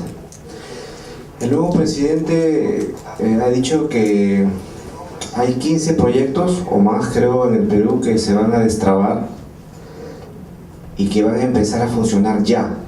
Y él le llama a eso innovación social. Él dice: el primer día de mi gobierno ya hay 15 o 18 proyectos aprobados. El aeropuerto de Chincheros en Cusco es uno de ellos, que ya debe empezar a funcionar, y él habla de eso como si fuese innovación social. Me gustaría que usted dé un comentario sobre eso. Gracias. Lamentablemente, pues es un tema bastante complejo para responder por 2 razones. Una, no conozco como el antecedente de esos proyectos que usted escribe para el presidente actual de su país. Pero lo que sí quisiera decir es que no necesariamente es un acto de buena o mala fe. Como lo dije antes cuando notaba las definiciones desde el diccionario, mucha gente nombra las cosas pensando que así son, y no son. No solamente es ese caso. En mi país también hay muchos procesos que lo llaman de paz cuando no lo son, o que lo llaman de innovación cuando no lo son. ¿Cuál es la tarea ciudadana?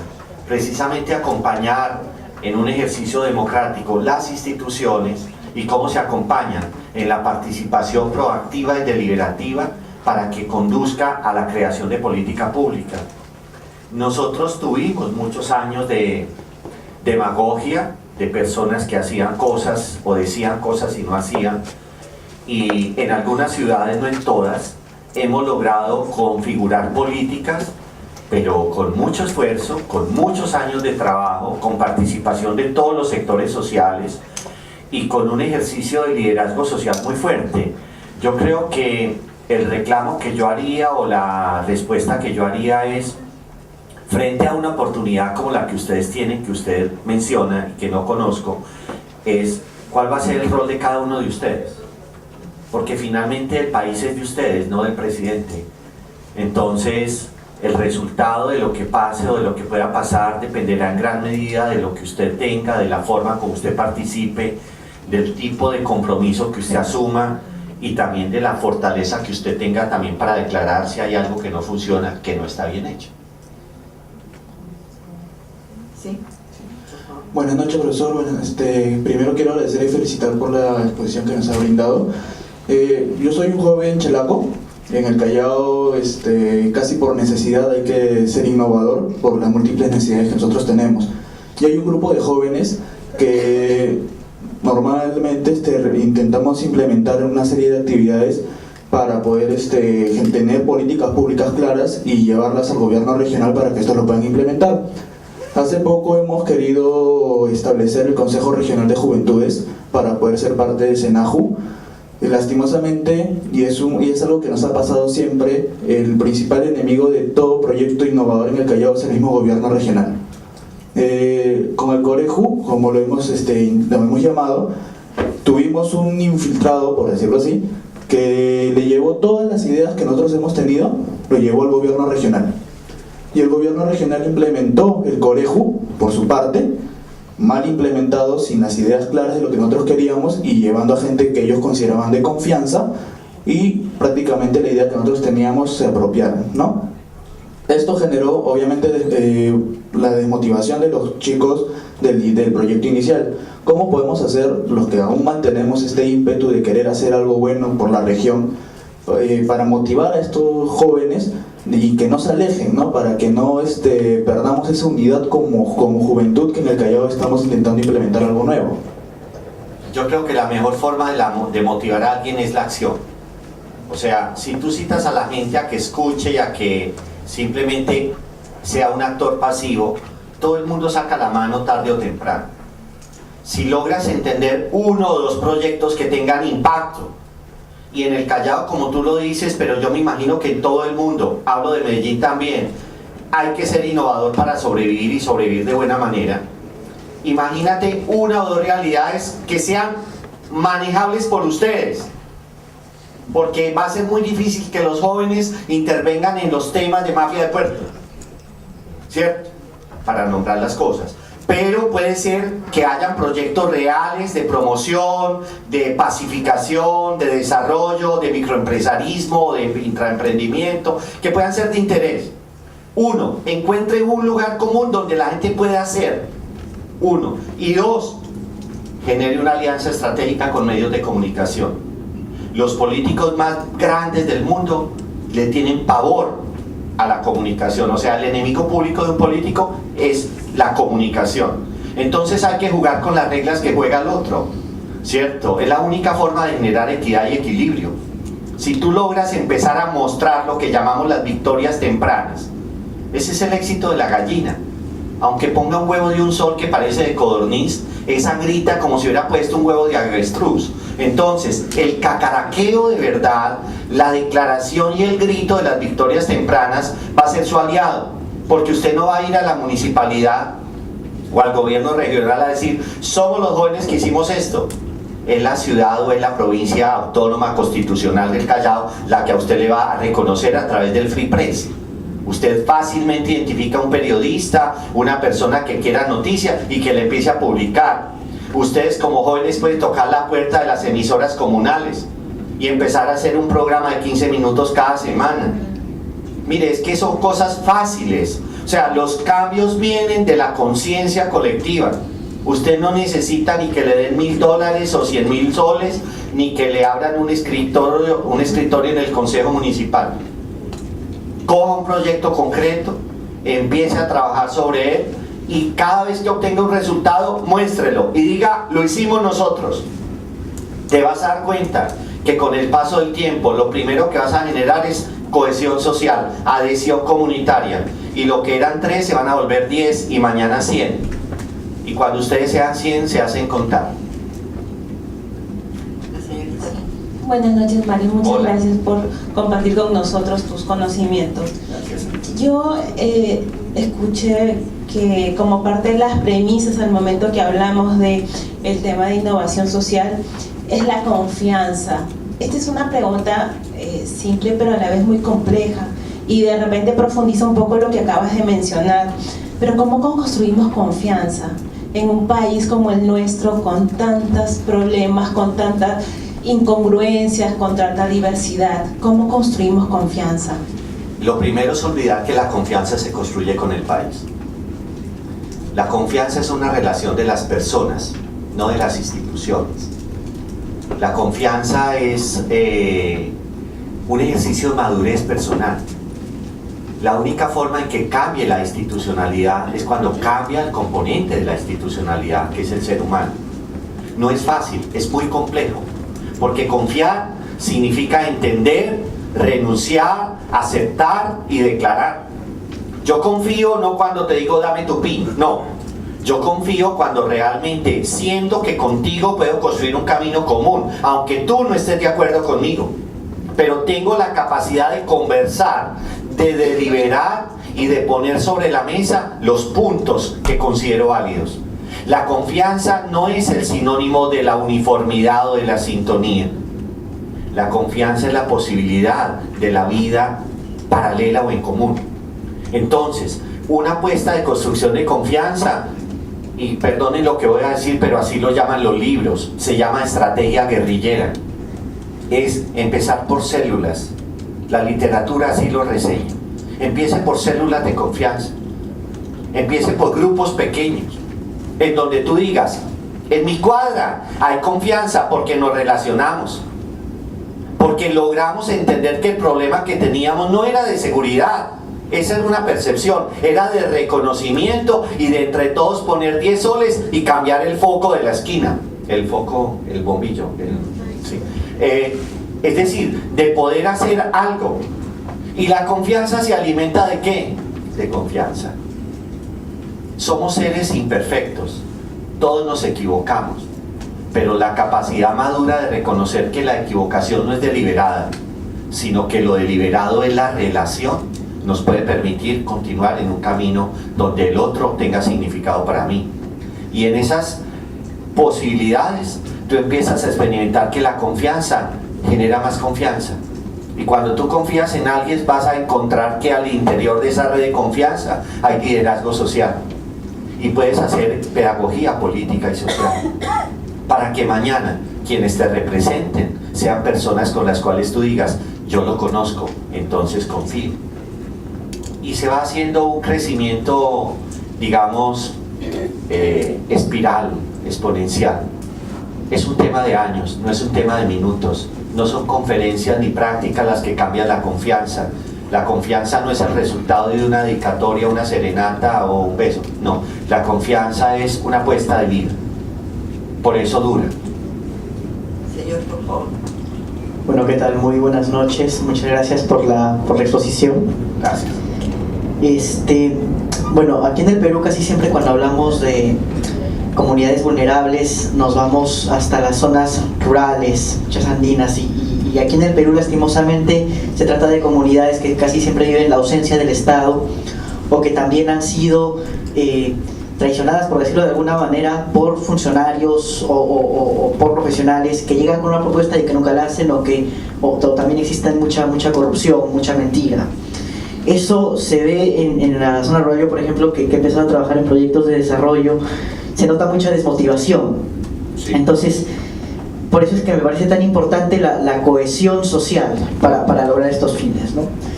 Si queremos hacer innovación social, si queremos cambiar la realidad, se necesita que de una u otra manera la gente se apropie de la idea, de la propuesta y se la crea. Entonces, además de la confianza, que es vital, está el proceso para construir esa confianza, sobre todo en este tipo de comunidades. Entonces, no sé si puedas compartir con nosotros algunas experiencias o formas en las que desde comunidades rurales con culturas determinadas pueda construirse confianza y sobre todo pueda construirse esa motivación para generar los cambios que muchas veces la gente no entiende y cambios que también muchas veces no necesariamente o sea, son acordes a lo que la gente cree, ¿no? Al lugar, mira, la confianza sin participación o sin corresponsabilidad no existe. La confianza se alimenta de la responsabilidad. ¿Qué sucede? Ejemplo, esta foto que ustedes ven ahí es una comunidad vulnerable de un municipio periférico del país, en la costa, que tenía o tiene todas las necesidades del mundo. El modelo, lo que ustedes ven ahí, es una sola familia, en donde son los hijos tuyos, míos y nuestros, en donde es muy normal que la mujer no es que sea polígama, sino que como mecanismo de seguridad de su misma desprotección busca en un compañero alguna estabilidad, al menos económica, y es transada a veces vilmente a través de la generación y la procreación. ¿Nosotros qué estrategia usamos? Uno, desde el inicio, la vinculación. Nosotros no tenemos fórmulas mágicas, no somos diferentes, no nos presentamos así, esto es por respeto a ustedes, pero nosotros andamos normales, ¿cierto? Es decir, vamos a los territorios y lo primero que hacemos es con ellos co-crear, es decir, ponernos de acuerdo en elementos muy básicos, qué es lo que creemos que se puede hacer a partir de la identificación de necesidades comunes. Las necesidades se identifican por los mismos pobladores y la capacidad de transformar la necesidad en oportunidad y oportunidad rentable, esa es la innovación. Y una vez que se identifican en medios comunes, lo primero, o pues después de eso, lo segundo, diría en orden lógico, es asignar una unidad de valor. La gente tiene que sentir que lo que hace es valioso. Entonces, por decir algo, doña Carmen, que es la que presta el patio de la casa, o el potrero, ¿cómo le dicen? La chacra, la manguita, sí, el pasto. Ella que presta, me la va a prestar 4 horas todos los sábados durante 2 meses. Esas 4 horas todos los sábados durante 2 meses, ¿cuántas horas son? Son 36 horas de arrendamiento de chacra. Doña Carmen, usted me está aportando al proyecto 100 soles, o 1000 soles, o 10.000 soles, póngale el valor que quiera. Entonces, doña Carmen sabe que lo que ella está haciendo es realmente importante y significativo. Y don Manuel, que es el que es dueño de la tienda y facilita el rollito de papel higiénico para que doña Carmen no tenga que atender siempre, o la señora de la esquina que lleva los tiraditos o los pastelitos para atender a la visita. Entonces empieza a darse una economía natural. Y cuando hay una figura, nosotros le decimos convite, que es que los trabajos se hacen entre todos. Siempre hay una unidad de medida y todo lo mostramos. Lo primero que nos adueñamos es de una pared y pegamos un cartel en donde cada uno va notando lo que hace, de tal manera que es evidente la participación, la contribución y el compromiso.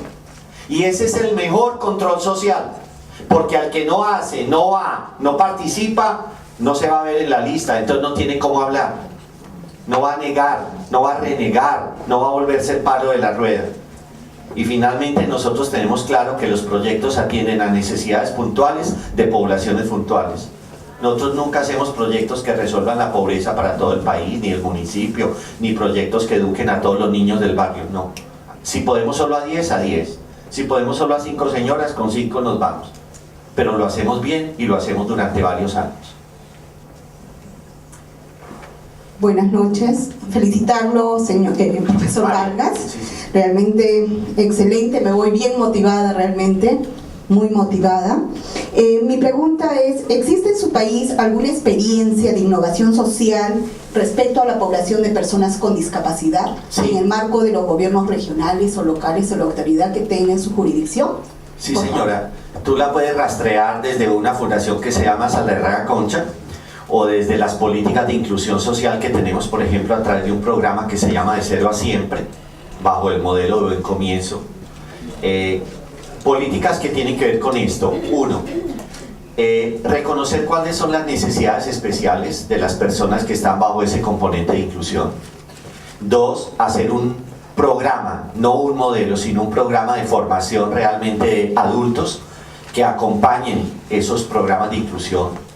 Porque, por ejemplo, cuando se habla de inclusión en el mundo laboral, se requiere tener una especie de coach empresarial que acompañe la inserción laboral de la persona que es incluida.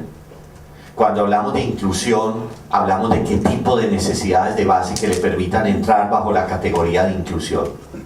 Si solamente es un problema de diferencia, es un problema de necesidad especial, o puede estar hablándose de una persona inmigrante, de una persona pospenada, que también entra para nosotros bajo la categoría de inclusión social. ¿Cómo resolvemos el problema de que salen 50 muchachos este mes de la cárcel de Bellavista? ¿Qué los pongo a hacer? Entonces, programas como visitarlos a los que están en las cárceles un año antes de salir, y sobre todo que son reos que tienen penas de más de 10 años, y les llevamos un kit de primeros auxilios. Un kit de primeros auxilios para un reo que va a salir, que tiene un mapa del país y de la ciudad, porque aunque él sea de la ciudad ha cambiado mientras él estuvo adentro. Un tiquete del sistema metro o del sistema público de movilidad. Por decir algo, 20 soles, algo que le permita llegar, el pago de la primera noche en un hostal o en un lugar cerca, porque aunque le den libertad a las 6 de la mañana, finalmente lo sueltan a las 6 de la tarde. Y entonces donde la persona no sienta que es nuevamente rechazado. Y un acompañamiento a través de un equipo psicosocial. Obviamente esto se hace con una población limitada. Para el caso de inclusión social, en ambientes, por ejemplo, nosotros en la universidad tenemos niños de cristal, tenemos síndrome de Asperger, y entonces estamos trabajando con una cantidad de recursos que nos permiten hacer que la retención dependa del acompañamiento y no solamente de la queridura o de la política.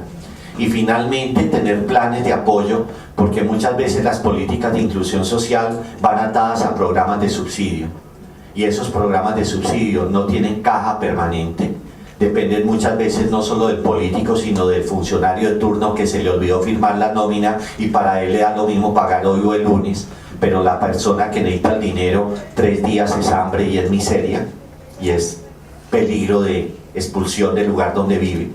Entonces tenemos mecanismos también de apoyo, de acompañamiento. Para eso, por ejemplo, se tienen en la ciudad unos centros que se llaman CEDESO, Centros de Desarrollo Zonal, y desde hace 3 años creamos en todos los lugares donde eran peligrosos unos centros de apoyo a las comunidades que se llaman UAS, Unidades de Vida, y son simplemente franjas debajo de los tanques, al lado de los parques donde no había electrificación, que ya la hay, y esos son espacios culturales, deportivos o sociales en donde se desplazan ventanillas de atención para generar que la inclusión sea integral. Hay una última participación ya porque estamos en las 9. Sí, gracias por su aporte a nuestra reflexión y también por su respuesta. Lo que se trata es del caso de una ONG que ejecuta un proyecto económico productivo con cooperación internacional, y es en una zona andina que produce productos lácteos, específicamente quesos. Y bueno, con el apoyo de la cooperación internacional, este proyecto puede estar manteniéndose porque realmente trabajan a pierde, porque los socios productores no están comprometidos con, yo pienso, con la empresa que han formado, ¿no? ¿Por qué? Porque por decir hay 100 socios y solamente 50 son los que proveen la leche, la materia prima, y el resto lo vende o simplemente ellos hacen sus propios quesos artesanales, ¿no? Entonces lo que quiere evaluar es la rentabilidad económica para seguir apoyando, porque la cooperación internacional termina ya. Entonces, para continuar con esa empresa o no, eso es lo que quieren evaluar. Entonces, escuchándolo usted ahora, que la rentabilidad social también es importante, ¿no? Porque ellos, si bien es cierto, no todos se han comprometido, pero hay una buena parte que han aprendido las nuevas técnicas, que incluso ellos no solamente con producir la forma de producir el queso, sino desde los pastos, ¿no? Que los pastos mejoran, que eso mejoran la producción de leche, todo para las vacas, porque tienen una mejor alimentación. Entonces, eso han aprendido ellos, ¿no? Aunque sean de repente pocos, no lo que todos deberían ser. Muy bien, muchas gracias, Mario. Un aplauso para él, por favor. Bueno, a nombre de la maestría, agradecemos mucho a Mario todos los aportes, igualmente a cada uno de ustedes que han participado con sus preguntas y han enriquecido la discusión sobre este tema tan importante. Y también agradecer a todo nuestro equipo que está acá presente. Está Charito, está Iván, está Silvia, Bertita, Eleodoro y Marisol. ¿Dónde están? Bueno, todos hacemos el trabajo para que ustedes puedan tener estos espacios de discusión, de comprensión y también de intercambio con personas como Mario, que con toda su generosidad nos ayuda a discutir, a comprender, a aclarar este tipo de temas que son parte de la agenda y la responsabilidad de cada uno de nosotros, más si estamos en la gerencia social. No sé si Marcelita, para que... Sí. Bueno, Marcela, nuestra directora, muy contenta de estar acá con nosotros, pero creo que es el momento más bien de compartir de repente un ratito afuera, ¿no? Un pequeño calientito para poder entrar en calor. Muchísimas gracias.